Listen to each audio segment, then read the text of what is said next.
Hello les fans agilistes, aujourd'hui on va parler de l'impact mapping. C'est une pratique qui est vraiment très utilisée dans le monde de l'agilité de façon à travailler la vision produit. D'ailleurs au passage, nous l'utilisons de plus en plus au sein des framings agiles. Donc je ne sais pas si vous le savez, mais si vous voulez choisir les sujets qu'on va traiter, allez dans l'onglet communauté, c'est très important, c'est là qu'on fait les votes sur les prochains sujets de la Minute Agile. Et donc, comme je l'ai dit au démarrage, aujourd'hui, on va parler un peu de l'impact mapping, un outil que vous devez connaître. Let's go!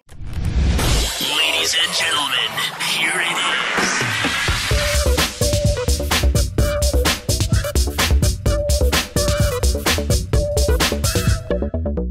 Donc aujourd'hui, comme je le disais, nous allons parler de l'impact mapping. Pour faire simple, c'est une pratique visuelle qui va nous permettre de travailler autour des objectifs de notre produit, tout en trouvant la solution pour se dire comment on va répondre à cet objectif. Et c'est super intéressant quand on veut bien travailler la vision de notre produit, qui n'est pas toujours si simple à travailler. Et d'ailleurs, si la vision produit vous intéresse, vous pouvez également aller voir le Product Vision Board, qui vous permet aussi de commencer à définir un peu vos futurs objectifs. Et cet impact mapping, en général, quand on fait un Product Vision Board, il va venir compléter justement les objectifs qu'on a, tout en n'oubliant pas évidemment d'être user-centric. Alors pour faire notre impact mapping, soit vous utilisez un grand board, soit vous pouvez utiliser des post-it. Les deux fonctionnent, ça marche très bien. Et on va commencer à mettre tout à gauche notre premier objectif. Et en effet, on va avancer au fur et à mesure vers la droite. Voici un exemple, donc très simple, vous avez vu, on peut utiliser un post-it ou directement dessiner sur le board. Notre objectif est avoir un site e-commerce attractif. Donc un de nos objectifs pour mettre en place notre fameux site e-commerce. Et oui, je sais, c'est mon exemple préféré. En revanche, pour l'objectif, je vous recommande vraiment d'être user-centric. N'oubliez pas, ne faites pas des objectifs de façon à gagner de l'argent. Faites un objectif pour vous assurer que vos clients vont venir chez vous et qu'ils vont être fidélisés. Et c'est comme ça en réalité que votre business sera beaucoup plus sain et beaucoup plus durable.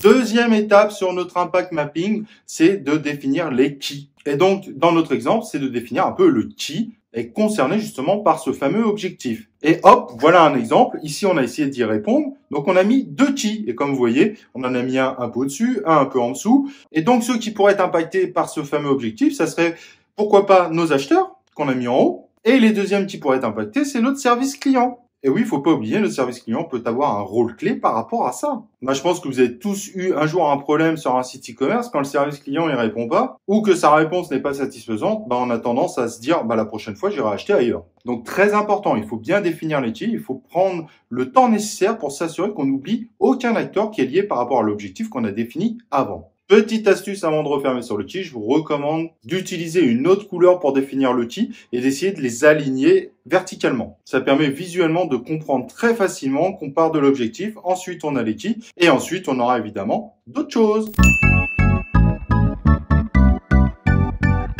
Maintenant que les keys sont définis, on va passer au comment. Et oui, c'est important de savoir un peu comment on va pouvoir répondre à ces personnes-là. Et donc notre question est simple, c'est comment avoir un site attractif pour notre acheteur. Et donc là, on va réfléchir sur le fameux comment qu'on va mettre sur une troisième colonne. Exemple qu'on voit ici, voilà les idées qu'on a eues. Le site sera probablement attractif pour notre acheteur grâce à un bon moteur de recherche. Et oui, le moteur de recherche est devenu indispensable sur les sites e-commerce. De nombreuses personnes utilisent uniquement les moteurs de recherche internes pour trouver leurs produits. Et parfois, ils utilisent même le moteur de recherche pour trouver juste la référence du produit.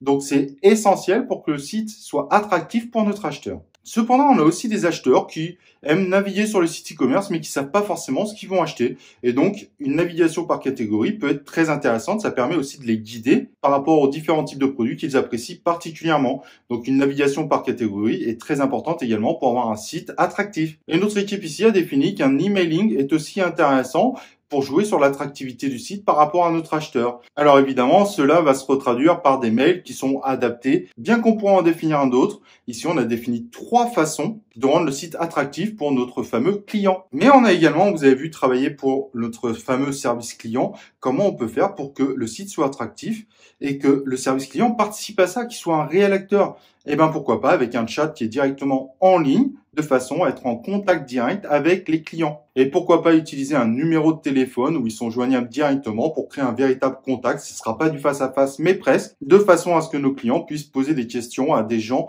compétents qui sauront leur répondre par rapport à leurs problématiques. Et donc là, comme vous voyez, on a déjà trouvé 5 comment pour que notre site soit plus attractif. Donc notre impact mapping nous permet vraiment de travailler sur des objectifs et de voir comment on va répondre à ces objectifs. Et pour faciliter visuellement la compréhension de notre impact mapping, on va mettre tous les comment les uns au-dessus des autres et on va les relier évidemment par rapport au qui auquel ils appartiennent. Et donc on peut facilement, vous avez vu, lire notre schéma sans la moindre difficulté. Et c'est ça aussi qui est important sur ces pratiques de management visuel, c'est qu'on est capable de tout comprendre en un instant.